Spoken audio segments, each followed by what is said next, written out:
Good morning student. देखिएगा, previous class में हमने 11th क्लास फिजिक्स के लिए चैप्टर 7 को डिस्कस कर रहे थे और हमने लास्ट क्लास में जो हमारा टॉपिक था वो था relation between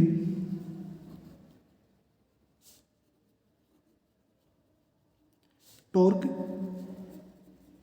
and angular momentum.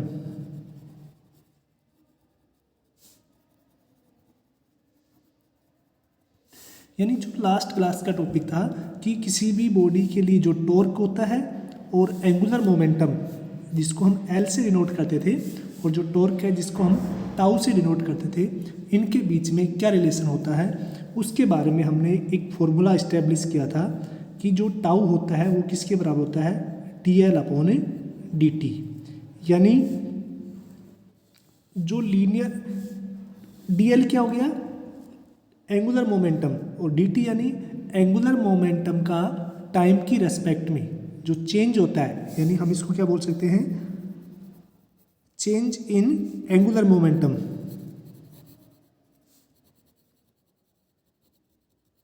यानी जो dl/dt है वो किसको डिनोट कर रहा है, चेंज इन एंगुलर मोमेंटम। वो किसके बराबर होता है, वो होता है टॉर्क के बराबर होता है। इसके बारे में हमने लास्ट बात किया था, क्लियर। इसके अलावा देखिएगा, हमने जो टॉर्क है वो अलग अलग एक्सिस के लिए टॉर्क कितना होता है उसके बारे में भी हमने बात की थी। तो आज का जो नेक्स्ट टॉपिक है उसके बारे में बात करते हैं, conservation of angular momentum. Conservation of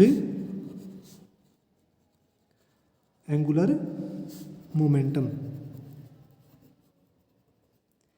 यानी कोणीय संवेग का संरक्षण। अब देखिए, कंजर्वेशन ऑफ एनर्जी हो गया, कंजर्वेशन ऑफ फोर्स हो गया, या कंजर्वेशन ऑफ मोमेंटम हो गया।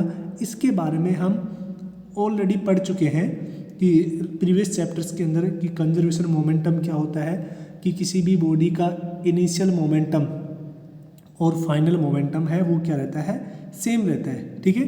तो उसको हम क्या बोलते हैं, कंजर्वेशन ऑफ मोमेंटम। लेकिन जो हमारा आज का टॉपिक है कंजर्वेशन ऑफ एंगुलर मोमेंटम, ठीक है। तो देखिएगा, आपको पता है कि किसी भी बॉडी के अंदर, ठीक है, जो मोमेंटम में चेंज होता है, यानी जो चेंज इन मोमेंटम, वो किस पर डिपेंड करता है, वो टाउ पे डिपेंड करता है। यानी जो टॉर्क है उसके ऊपर क्या करता है, डिपेंड करता है। यानी जो टाउ है वो किसके बराबर होता है, dl/dt, ठीक है। या फिर हम इसको क्या लिख सकते हैं, इसी को हम लिख सकते हैं r×f। यानी जो टाउ है वो क्या होता है, डिस्टेंस इनटू फोर्स, उन दोनों का। अब देखिएगा, अगर हम बात करें, यानी जो टाउ है वो कितना हो जाएगा, r×f। अगर f का मान 0 है, इफ f = 0 है, उस केस में क्या हो जाएगा, टॉर्क की वैल्यू भी कितनी हो जाएगी, 0, ठीक है।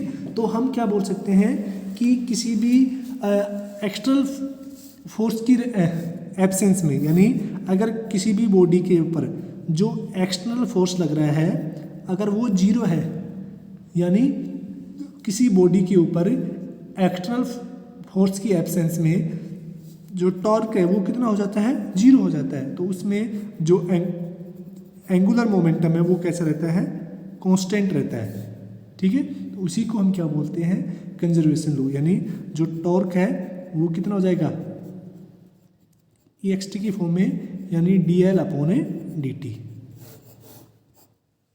क्लियर। अब देखिएगा, अगर हम बात करें कि यहाँ पर जो L है यानी फर्स्ट है, हम इसको कंसीडर कर सकते हैं। तो एक्सटर्नल फोर्स की एब्सेंस में जो टॉर्क है वो, जो एंगुलर मोमेंटम है वो कितना रहता है, शून्य, कांस्टेंट रहता है, क्लियर। अब देखिएगा, नेक्स्ट जो टॉपिक है, उस नेक्स्ट टॉपिक को स्टार्ट करने से पहले हम एक दो न्यूमेरिकल लेते हैं। देखिएगा कि आपकी न्यूमेरिकल दिया हुआ है कि एक कोई भी बॉडी है, ठीक है ना, जिसका मास कितना है, 0.1 किलोग्राम है। एक बॉडी है जिसका मास कितना है, 0.1 किलोग्राम है, और उसका जो पोजीशन वेक्टर है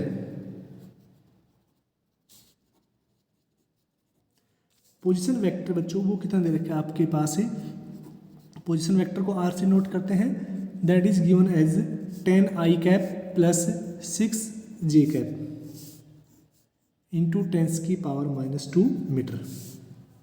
क्लियर, यानी ये जो 10⁻⁻2 यानी ये ओरिजिनल है ये सेंटीमीटर में, इसको हमने 10⁻⁻2 से मल्टीप्लाई किया है तो ये किस में हो गया, मीटर के अंदर कन्वर्ट हो गया। ठीक है, और जो वेलोसिटी है v वो कितना दे रखा है आपको, ये भी वेक्टर फॉर्म में दे रखी है -5 I cap into 10⁻⁻2 metre per second. ठीक है, -5 I cap into 10⁻⁻2 metre per second. तो देखिएगा आपसे क्या पूछा है, फाइंड द एंगुलर मोमेंटम। तो एंगुलर मोमेंटम है वो कैसे फाइंड आउट करते हैं। देखिए बच्चों आपको पता है कि एंगुलर मोमेंटम L बराबर कितना होता है, R इंटू पी, यानी mv r sin थीटा हमने पढ़ा था, वेक्टर फॉर्म में लिखेंगे। देखिए यहाँ से इंटू बच्चों p होता है लीनियर मोमेंटम, इसको हम क्या लिख सकते हैं, m इंटू वी हो गया यहाँ पर, या फिर L इक्वल टू m को बाहर ले लिया हमने R इंटू वी। क्लियर, अब जो आपको गिवन है उसके बारे में बात करते हैं। तो देखिएगा m की वैल्यू कितनी है 0.1। ठीक है, r की वैल्यू है उसके बारे में बात करें तो r कितना दे रखा है आपको, 10 I cap plus 6 J cap into 10⁻⁻2 metre. Clear, into v की वैल्यू की बात करें हम तो v कितना है -5 I cap into 10⁻⁻2 metre per second, ये v की वैल्यू होगी। ठीक है, अब यानी यहाँ से जो एंगुलर मोमेंटम है उसके देखिएगा, अब हम इनको मल्टीप्लाई कर लेते हैं। ठीक है, कैसे देखिएगा, 0.1 आपको पता है जो आई कैप है वो आई कैप से मल्टीप्लाई होगा, जे कैप है वो किससे होगा, जे कैप से मल्टीप्लाई होगा। तो पहले इसको देखिएगा, एक बार ऐसे लिख लेते हैं 10 I cap plus 6 J cap into -5 I cap into 10 की पावर कितना हो गया, देखिएगा यहाँ पे अगर हम देखते हैं ये हो गया, देखिए 10⁻⁻2 और 10⁻⁻2 यानी 10⁻⁻4। इस डेसिमल को भी रिमूव करेंगे तो देखिए कैसा हो गया, इनको पहले मल्टीप्लाई कर लेते हैं हम। ठीक है ना, तो देखिएगा 10 into 5 I cap into I cap, clear, plus 6 into 5 J cap into I cap into 10⁻⁻5। बच्चों ये 10⁻⁻5 कैसे होगा, यहाँ तो -4 था, हमने इसको 0.1 को भी यहाँ पर मल्टीप्लाई किया है। तो देखिए आई क्रॉस आई हो वो कितना हो जाएगा, 0 हो जाएगा। और आपको पता है जे क्रॉस आई यानी आई क्रॉस जे, तो आई क्रॉस जे वो होता है के होता है पॉजिटिव का, लेकिन अगर हम यहाँ पे जे क्रॉस आई करेंगे तो वो कितना हो जाएगा, -k हो जाएगा। यानी ये कितना हो गया 0 प्लस -30 इंटू -k इंटू 10⁻⁻5, यानी ये हो गया आपके पास है 30 इंटू 10⁻⁻5 के कैप है। क्लियर, जूल पर सेकेंड, जूल सेकेंड, ये क्या होगी इसकी यूनिट होगी। तो ये क्या आ गया आपके पास, एंगुलर मोमेंटम। ठीक है, सिंपल अगर आपको मल्टीप्लाई करना है, जो आपको आई क्रॉस आई यानी दो वेक्टर में क्या हो जाते हैं, 0 हो जाते हैं। इसी से रिलेटेड एक न्यूमेरिकल और है जो आपकी बुक की का है। देखिए क्या कह रहा है आपसे कि कोई भी फोर्स है, किसी भी बॉडी के ऊपर जो फोर्स लग रहा है F, उसका जो मैग्नीट्यूड है वो कितना दे रखा है आपको, 7 आई कैप प्लस 3 जे कैप माइनस 5 के कैप। ये किस में होगा, न्यूटन में होगा। और पोजीशन वेक्टर है आर कैप है वो कितना दे रखा है आपको, आई माइनस जे प्लस के, ये दे रखा है आपको मीटर में। क्लियर। यानी ये फोर्स हो गया और ये क्या हो गया आपके पास है पोजीशन वेक्टर। ठीक है, अब आपसे क्या पूछा गया है कि इस क्वेश्चन के अंदर की फाइंड द टॉर्क, टॉर्क कितना होगा उसके बारे में बात करेंगे। ठीक है, तो देखिए आपको पता है जो टॉर्क है टाउ वो कितना होता है आर क्रॉस एफ।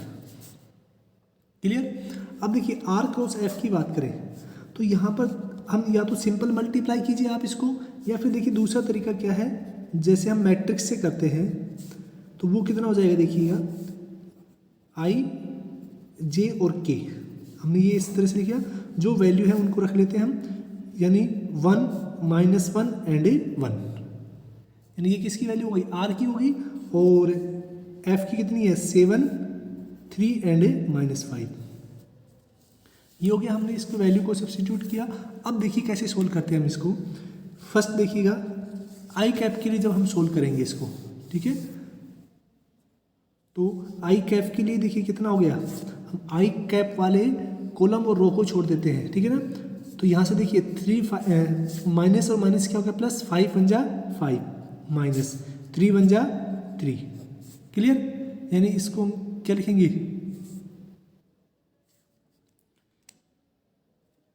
माइनस, ठीक है ना।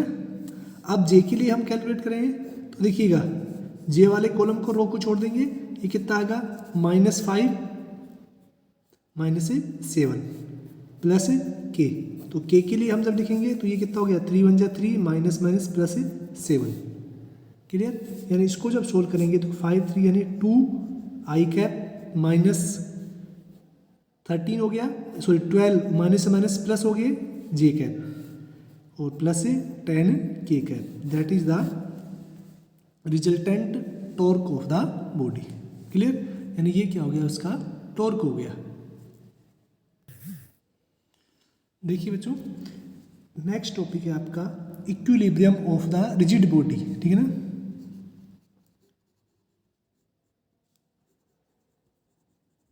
Equilibrium of a rigid body,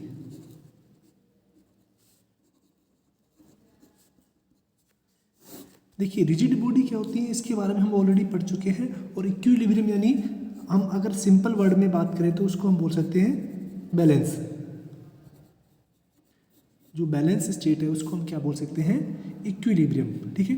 अब देखिएगा इक्विलिब्रियम कब होगा कि अगर किसी भी बॉडी के ऊपर अगर हम बात करें कि जो if torque and angular momentum, torque यहाँ पे इसको हम क्या बोल सकते हैं लीनियर मोमेंटम, टॉर्क की जगह हम क्या लिख सकते हैं linear momentum and angular momentum are constant, ठीक है। कांस्टेंट का means not change with respect to time. If linear momentum यानी जो P है और जो एंगुलर मोमेंटम है यानी जो L है, अगर किसी बॉडी का कांस्टेंट है यानी टाइम के रेस्पेक्ट में चेंज नहीं हो रहा है तो उस केस में then body will be in equilibrium.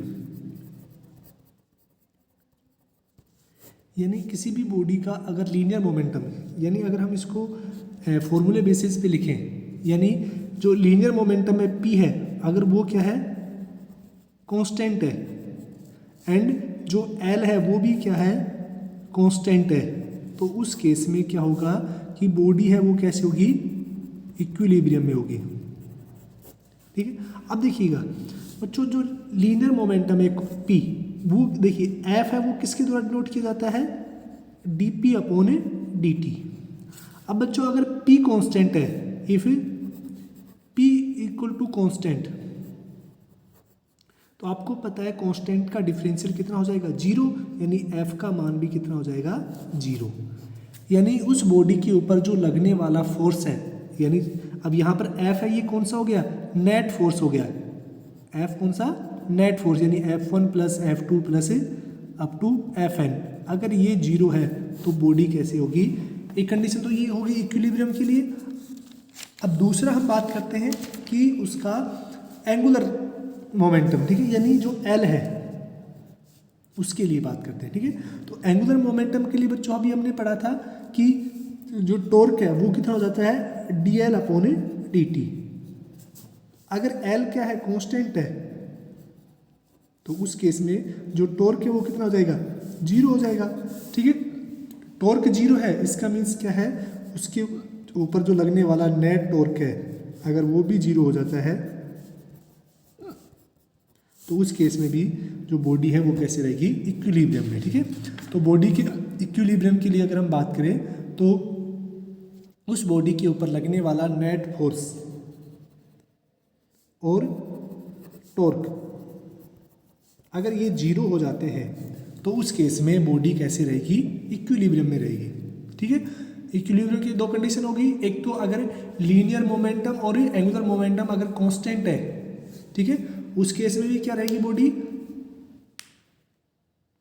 Equilibrium में रहेगी। अगर दूसरी अगर हम बात करें कि अगर बॉडी के अंदर नेट फोर्स और उसके ऊपर लगने वाला नेट टॉर्क है वो भी अगर जीरो है तो उस केस में भी बॉडी कैसे रहेगी, इक्विलिब्रियम में रहेगी, ठीक है। देखिएगा नेक्स्ट जो टॉपिक है उसके बारे में हम बात करते हैं कि जो कपल क्या होता है, ठीक है ना, यानी इसको हम बोल सकते हैं कि पेयर्स ऑफ फोर्स, यानी बल युग्म होता है। कपल क्या होता है, जैसे एक भी ये आपके पास एक बॉडी रखी हुई है, अब देखिएगा अगर यहाँ पर एक फोर्स लग रहा है F और इस डायरेक्शन में भी क्या लग रहा है, एक फोर्स लग रहा है F, और ये जो डिस्टेंस है ये दोनों फोर्स के बीच में क्या है, परपेंडिकुलर डिस्टेंस है, क्लियर। तो ये जो सेंटर है इस बॉडी का, इस सेंटर से ये बॉडी क्या करेगी, इस तरह से रोटेट करती है, यानी केवल रोटेशनल मोशन होता है ना कि ट्रांसलेशन मोशन, ठीक है ना। तो कपल देखिए क्या होता है, if two forces of equal magnitude and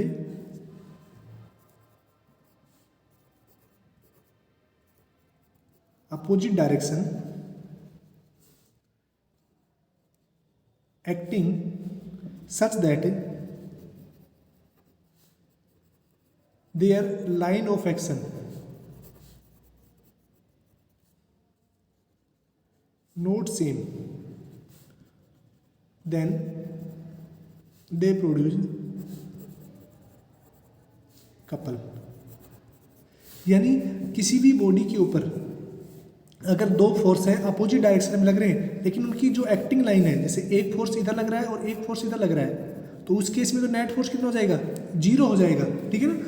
लेकिन बॉडी क्या होगी, रोटेशन भी नहीं करेगी, ठीक है। लेकिन कपल के अंदर क्या होता है, नेट फोर्स तो जीरो होता है लेकिन उस केस में बॉडी क्या होती है, रोटेट करती है, यानी वहाँ पर क्या हो जाता है, टॉर्क जनरेट होता है। अब देखिएगा यहाँ पर इस फोर्स का और ये परपेंडिकुलर डिस्टेंस R1 है जैसे, और ये डिस्टेंस R2 है, तो यहाँ पे जो टॉर्क है T1 + T2 वो क्या हो जाएगा, रिजल्टेंट टॉर्क हो जाएगा, यानी F × R1 + F × R2।